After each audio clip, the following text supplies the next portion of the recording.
Good morning student, welcome to online class of LFCS in biology। ये हमारा second lecture है जिसको हम इस तरीके से पढ़ रहे हैं। इसके बाद के लेक्चर हम बोर्ड पर पढ़ेंगे। ये थ्योरेटिकल पोर्शन है, इस वजह से इसको ऐसे ही पढ़ना पड़ेगा और आपको नोट्स भी बनाने हैं, तो आपको नोट्स भी ऐसे ही बनाने हैं जैसे ये लिखा है, इसको ऐसे ही आपको लिखना है। हमसे पूछा जाता है what is population explosion. Population explosion का मतलब होता है जनसंख्या विस्फोट। हमसे पूछा जाएगा what is population explosion. Population explosion क्या है? तो कहता है the rapid growth of population of a particular species specially human in the world since the end of world war second. द्वितीय विश्व युद्ध के बाद ह्यूमन की जो पॉपुलेशन बहुत तेज़ी से बढ़ी हुई है या बढ़ी है, इसी को हम क्या बोलते हैं? पॉपुलेशन एक्सप्लोजन बोलते हैं। This can be attributed to a constantly increasing birth rate, और इसका जो मेन रीजन है उसमें लगातार जो जन्म दर है उसमें वृद्धि होना, और a decrease child and infant mortality rate. जो बच्चे हैं जो इन्फेंट है, एम्ब्रियो है, उसके डेथ रेट कम होना, ठीक है, ये मेन रीजन है क्या? पॉपुलेशन एक्सप्लोजन का। कहता है पॉपुलेशन एक्सप्लोजन की वजह से होता क्या है? तो कहता है this will lead to increase stress on all resources. हमारे पास जितने भी रिसोर्सेज हैं, चाहे वो ज़मीन हो, चाहे वो नौकरी हो, चाहे वो वाटर हो, ठीक है ना, जितने भी हमारे पास लिमिटेड रिसोर्सेज हैं, ठीक है, उन लिमिटेड रिसोर्सेज पर स्ट्रेस क्या हो गया है? बढ़ गया है। कॉजेज क्या है, किस वजह से पॉपुलेशन एक्सप्लोजन इतना हुआ है? तो कह रहा है rapid decline in death rate. पहले के समय में होता क्या था कि पहले के समय में हमारे पास मेडिकल फैसिलिटी इतनी इम्प्रूव नहीं थी, ठीक है। तो बहुत से केसेस में पहले सुनते थे हम कैंसर का इलाज नहीं है, जिसको कैंसर होता था उसकी डेथ हो जाती थी, ठीक है। प्रेगनेंसी के समय आपका prenatal care, postnatal care में भी बहुत सारे एम्ब्रियो और मदर की डेथ होती थी। डिलीवरी के समय एक्सेसिव ब्लीडिंग की वजह से बहुत ज़्यादा मदर की डेथ होती थी। तो ये कुछ रीजन थे। तो कहता है कि रैपिड डिक्लाइन डेथ रेट बहुत तेज़ी से घटी है क्योंकि मेडिकल फैसिलिटी इंप्रूव हुई है। दूसरा, rapid decline in maternal mortality rate, जो मातृ मृत्यु दर है वो बहुत तेज़ी से घटी है, ये दूसरा रीजन है। Rapidly decline infant mortality rate, बहुत तेज़ी से जो बच्चों की जन्म मृत्यु दर है वो घटी है, तीसरा रीजन है। इंक्रीज लाइफ एक्सपेक्टेंसी, और चौथा increase in number of people in reproductive age. हमारे वर्ल्ड में इस समय सबसे ज़्यादा नंबर उन लोगों का है जिनमें रिप्रोडक्शन हो सकता है। मतलब एक ऐसी एज जिसको हम रिप्रोडक्टिव एज बोलते हैं, जिस एज में वो पर्टिकुलर इंडिविजुअल्स स्पीसीज अपनी प्रोजनी प्रोड्यूस करने में सक्षम होता है। अगर हम फीमेल की बात करें तो फीमेल में जो रिप्रोडक्टिव स्टेज होता है वो 15 ईयर टू लेकर के 45 ईयर होता है। अब हमसे पूछा जाएगा what is the method to control population explosion. कौन कौन से मेथड हो सकते हैं जिसके थ्रू हम पॉपुलेशन एक्सप्लोजन को कंट्रोल कर सकते हैं? तो सबसे पहला है कि आप लोगों को अवेयर करिए, किसके लिए? प्रमोट स्मॉलर फैमिली, लोग फैमिली छोटी रखें। दूसरा, promote use of contraceptive method. Contraceptive method use करके जो अनवांटेड डिलीवरी है या अनवांटेड प्रेगनेंसी उसको रोका जा सके। Raise the legal age of marriage, शादी की जो लीगल एज है उसको बढ़ाया गया, 18 साल किया गया फीमेल के लिए, 21 ईयर 21 साल किया गया मेल के लिए। Incentive couples with smaller family, जो लोग जिनकी फैमिली छोटी हो उनको कुछ इंसेंटिव दिए गए। आपने सुना होगा चाइना में पिछले कुछ सालों में एक कपल पर केवल एक चाइल्ड अलाउ था, मतलब एक कपल केवल एक चाइल्ड कर सकता था। अगर एक से ज़्यादा चाइल्ड होते थे तो वहाँ पर कुछ फैसिलिटी गवर्नमेंट के द्वारा उनकी हटा ली जाती थी, ठीक है। और जिनके एक बच्चे होते थे उनको प्रमोट किया जाता था। और ऐसे बहुत सारी कंट्री हैं जहाँ पर पॉपुलेशन ज़्यादा होने पर ये चीज़ें लागू की जाती हैं।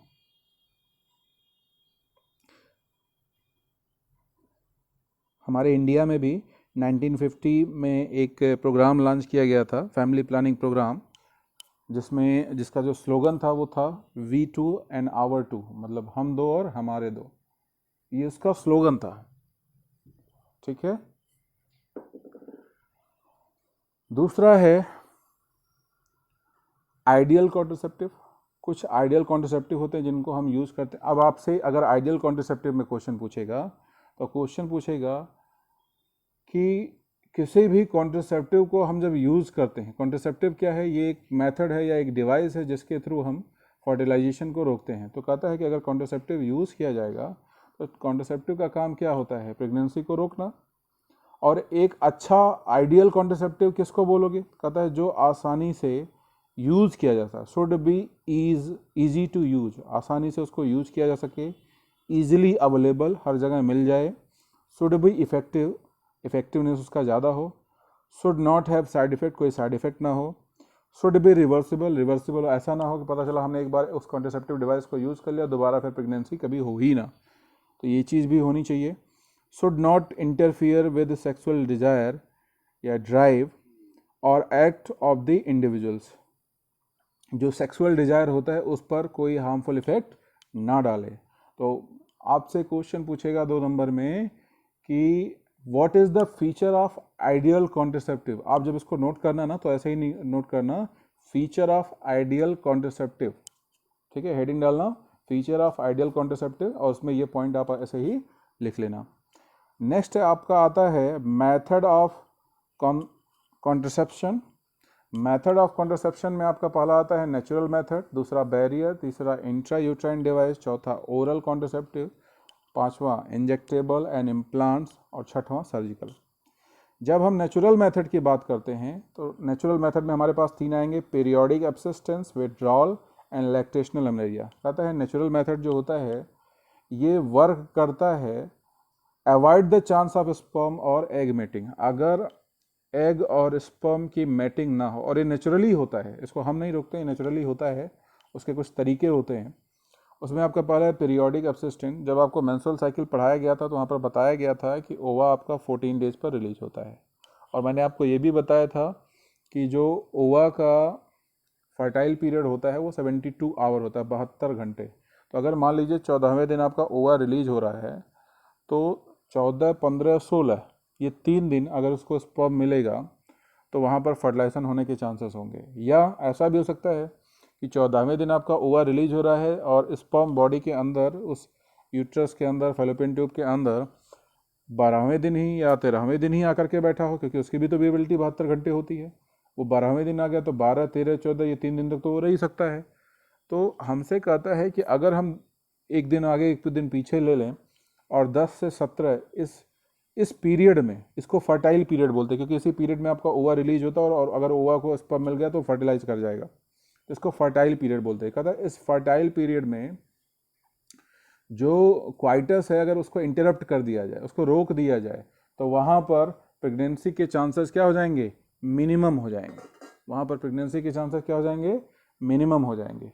तो यहाँ पर देखिए यही कह रहा है, इन this method couple avoid coitus between 10 to 17 days of menstrual cycle, as during this period its chance of ovulation is maximum, therefore abstaining from coitus during this fertile period decrease the chance of pregnancy। जो मैंने आपको समझाया वही इसमें लिखा है कि अगर मेंस्ट्रुअल साइकिल के 10 से 17 दिन के बीच हम क्वाइटस नहीं करते हैं, सेक्स नहीं करते हैं, तो वहाँ पर प्रेगनेंसी होने के चांसेस बहुत कम हो जाते हैं। दूसरा है विड्रॉल या coitus interrupt. In this method the male withdraw his penis from the vagina during the coitus just before ejaculation. Ejaculation मतलब स्पर्म का पेनिस से बाहर निकलना। तो कह रहा है एजुकेशन के जस्ट पहले ही पेनिस को वेजाइना से बाहर निकाल लिया जाए ताकि जो आपका स्पर्म है या जो आपका सीमेन है वो यूट्रस के अंदर इंसेमिनेट ना हो पाए, ठीक है। Therefore he prevent the release of semen and prevent insemination. कहता है इस वजह से सीमेन का जो रिलीज होता है या इंसेमिनेशन जो होता है, इंसेमिनेशन का मतलब क्या होता है, स्पर्म का यूट्रस के अंदर एंट्री, उसी को इंसेमिनेशन या हम बोलते हैं इम्प्लांट, हाँ इंसेमिनेशन बोलेंगे। इम्प्लांटेशन तो आपका यूट्रस में एम्ब्रियो के अटैचमेंट को बोलते हैं। तो इंसेमिनेशन जो प्रक्रिया होती है उसमें सीमेन का यूट्रस के अंदर जो इजैकुलेशन होता है उसी को बोलते हैं। तो अगर हम क्वाइटस के समय, इजैकुलेशन के समय पेनिस को निकाल लेंगे तो जो सीमेन है वो आपका इंसेमिनेट नहीं हो पाए। तीसरा है आपका लैक्टेशनल एमेरिया। कह रहा है this is the period of absence of menstruation during the period of lactation.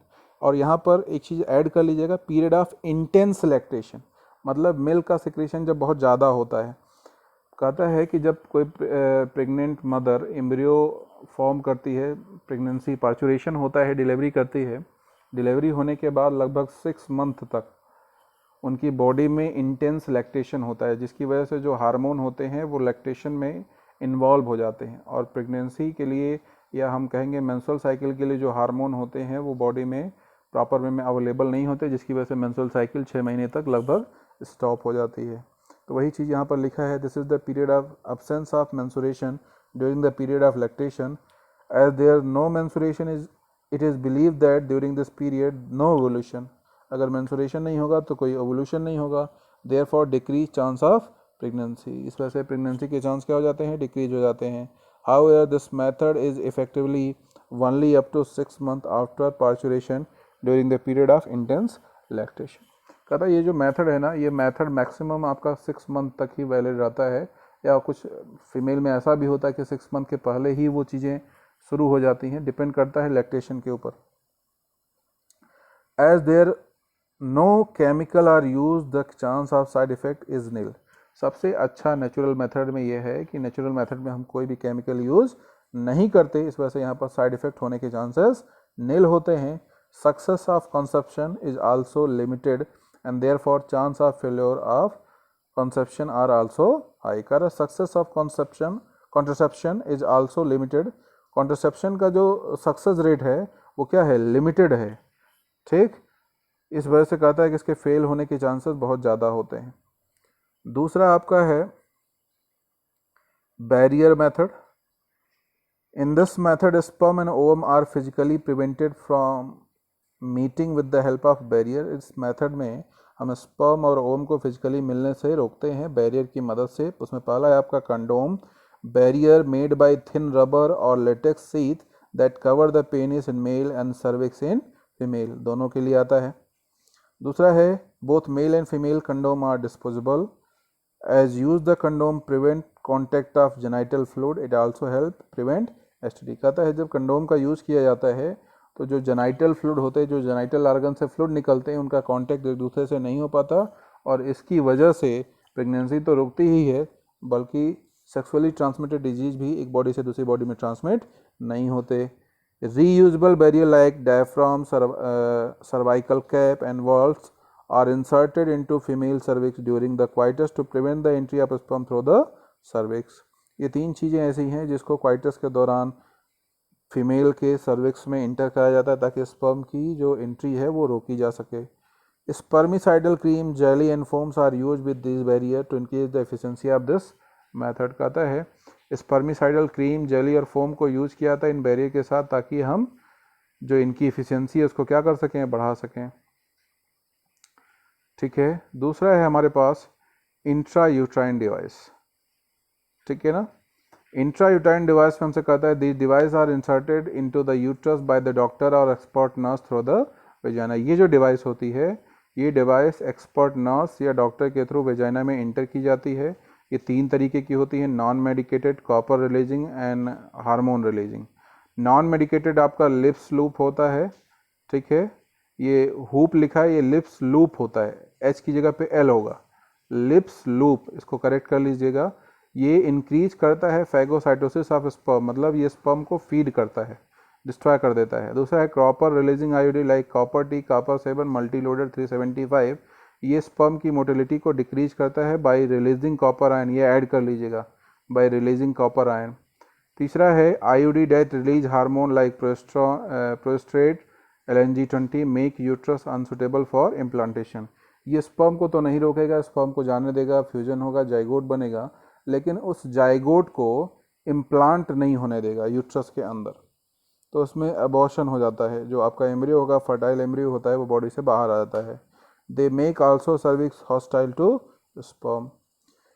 These devices are ideal contraceptive for female for family planning and among the most widely used method of contraception। Contraception का जो सबसे ज़्यादा method use किया जाता है वो यही है, कौन सा आपका IUD, तो इसको याद रखिएगा, ठीक है। इसके बाद आपका ओरल कॉन्ट्रसेप्टिव आता है। ओरल कॉन्ट्रासेप्टिव में कहता है this involve the oral administration of prostone hormone या प्रोस्टोन हार्मोन के साथ एस्ट्रोजन का कॉम्बिनेशन होता है in the form of pills. ठीक है, उसको प्रोजेस्ट्रोजन भी बोलते हैं या उसको प्रोस्ट्रॉन भी बोलते हैं, तो दोनों एक ही चीज़ें हैं, प्रोस्ट्रॉन और एस्ट्रोजन का combination. They are use by female for a period of 21 days starting from first 5 days of menstrual cycle and after a gap of 7 days during which menstruation अगर जिस बीच में menstruation होता है उसको छोड़ करके, ठीक है, इस जो पिल्स होती हैं इनको लगातार लिया जाता है। नेवर पिल्स लाइक सहेली once a week non steroidal pills less side effect इसके होते हैं। These pills work inhibiting ovulation and implantation as well as altering the quality of cervix mucus to retard the prevent of entry sperm। कहता है ये जो pills होती हैं ये ओवुलेशन को रोकती हैं, इम्प्लांटेशन को रोकती हैं, सर्विक्स की जो क्वालिटी होती है म्यूकस की वो बढ़ा देते हैं ताकि जो स्पर्म की एंट्री हो फैलोपियन ट्यूब में वो ना हो पाए। पांचवा है आपका इंजेक्टेबल एंड इम्प्लांट। प्रोस्ट्रॉन एलोन या combination with estrogen can be used by female as injection or implant under the skin. Such injectable और implant are functionally similar to pills। ये functionally pills के जैसे ही होते हैं। Their effective period much longer। इनका effective period जो होता है बहुत लंबा होता है। ठीक है, नेक्स्ट आपका आता है सर्जिकल मेथड। कहता है surgical method function by blocking. अच्छा, एक चीज़ याद रखिएगा, सर्जिकल मेथड जो है ये परमानेंट मेथड है, ठीक है, ये रिवर्सिबल नहीं होता, बाकी सारे रिवर्सिबल हैं। Surgical method function by blocking the transport of gamete and therefore prevent the conception। They are terminal method of contraception and therefore also called sterilisation. इसको स्टेरिलाइजेशन भी बोलते हैं। Sterilisation in male is called vasectomy, in female is called tubectomy. Male के अंदर जो वासा difference होता है इसको कट करके बाइंड कर देते हैं जिससे स्पर्म पेनिस से बाहर नहीं जा पाता, और फीमेल में फैलोपियन ट्यूब को कट करके बाइंड कर देते हैं जिसकी वजह से स्पर्म ओवम की मीटिंग रुक जाती है। These two method are highly effective but reversibility is very poor. Contraceptive method help in checking population explosion. However different method of contraception may also have some side effect like nausea, abdominal pain, breakthrough